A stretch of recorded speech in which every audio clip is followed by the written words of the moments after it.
Hello everyone, my name is David. Welcome to AzvidGaming. Today I'll be playing Stanley's Parable. It's a mod for Half-Life 2. If you guys do not have Half-Life 2, you won't be able to play this game anyway. This is a non-horror game, so I hope you guys enjoy it. Resume. This is the story of a man named Stanley. Stanley worked for a company in a big building where he was employee number 427. Employee number 427's job was simple. He sat at his desk in room 427 and he pushed buttons on a keyboard. Orders came to him through a monitor next to his desk, telling him what buttons to push, how long to push them, and in what order. This is what employee 427 did every day of every month of every year. And although others might have considered it soul-rending, Stanley relished every moment that the orders came in, as though he had been made exactly for this job. And Stanley was happy.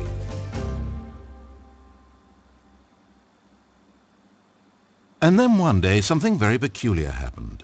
Something that would forever change Stanley. Something he would never quite forget.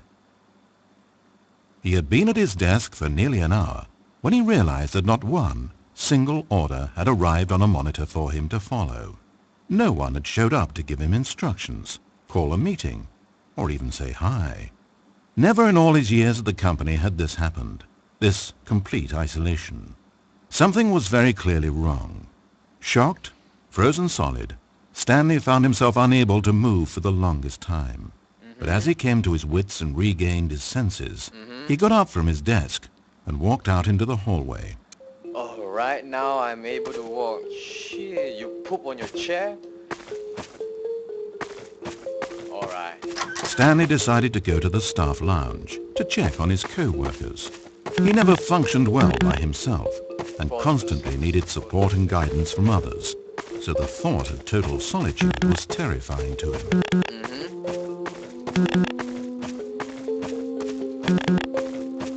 Where are all the people?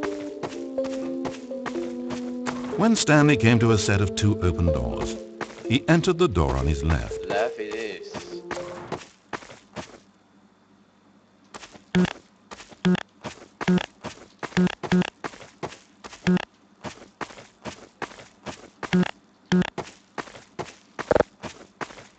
I feel like I'm being followed. Oh, As Stanley entered the lounge, he was horrified to inside. find not a single person here.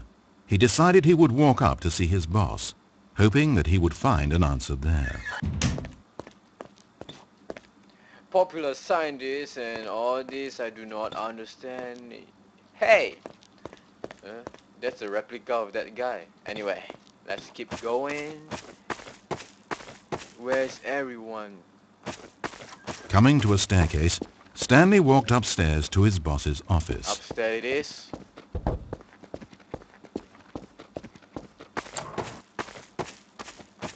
Yo, boss. Entering his manager's office, Stanley was once again stunned to discover not an indication of any human life. It was at this point that he began to feel dizzy and a little sick, and even thought he might pass out when suddenly he noticed a keypad next to the filing cabinet in the corner of his boss's office. Stanley had never seen this panel before and had no idea what combination of numbers would produce any result. In fact, only Stanley's boss knew this, since the panel withheld access to the boss's greatest, darkest secret. And so he had assigned the keypad a combination that only he could possibly know. The number of his freshman dorm number in college. 1957. But of course, yet incredibly, by simply pushing random buttons on the keypad, Stanley happened to input the correct code by sheer luck. Amazing. Stanley ventured forth into the newly opened passageway. Whoa, why is he so high? I think I got claustrophobia. As he drew deeper into the bowels of the building, Stanley had no idea where he was or what this place held. And just as he began to think he might not discover a thing, he emerged into a long room to find rows and rows of monitors. Shit. screens with a number above You it. freaky boss. Stanley noticed, however, that these were not random numbers, but the number of employees who worked in the building, The his boss is peeping on co-workers. us. The boss is peeping Even on his us. own number, 427, had a place on the wall. But why a setup so elaborate, he asked. Was this simple surveillance or something even more? And as if in answer to his question, the wall slid open before him, revealing the ultimate truth of the situation. An enormous control panel, Stanley discovered, but not one that controlled simple machinery.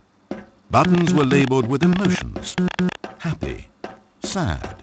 Levers and knobs controlled actions: walking, eating, doing work, or watching TV. One hell of a freaky boss, Every man. input on this device monitored not the functions of a machine, but of a human being. And the reality began to sink in. Stanley, like so many other people, reduced to images on a monitor, had been under someone's control, always at the mercy of this machine. Could this have been the only reason employee number 427 was content with his boring job? That a machine had altered his emotions to accept it blindly? He began to feel an unbridled rage, and at the peak of his anger, something happened. A spark. Stanley looked up and saw the generator overhead, still providing some small amount of power to the machine, keeping it alive. And knowing that this generator was all that kept the controls running, Stanley moved to the ladder in the back of the room and began to climb towards the rafters. Oh, now I'm supposed to go there. Okay.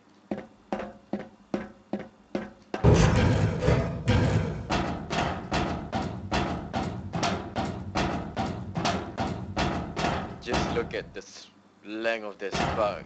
It required that much of power electricity. The higher Stanley climbed, the closer he felt to freedom, the further from enslavement.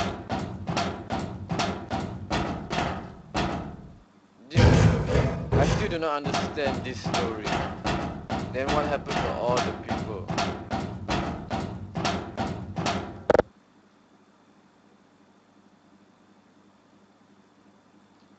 Done. Now what happened? Oh, is that it? Is that it? No, no, I can still see something. Blackness, power gone, all alone. And then Ooh. as he stepped through the door into the fresh outside air, a feeling of liberation rushed through Stanley's body. He had seen power, he had seen enslavement, and he had destroyed it. The underling was in control now. He had found his leading role. Stanley never discovered why everyone had gone missing, nor how and when he had come under the machine's control. Yeah, I do not give a damn. But it didn't upset him terribly, because he knew that this was how things were meant to happen. All he felt was a delight unlike any he had ever known before. This music. Never again would he follow someone else's orders without question. Never again would anyone tell Stanley where to go, what to do, or how to feel. No more bosses, no more instructions on a screen. Stanley decides for himself now. And he stepped out into the world, and he felt the cool breeze upon his skin, and Stanley was happy. So is that it? Is that it? Am I done?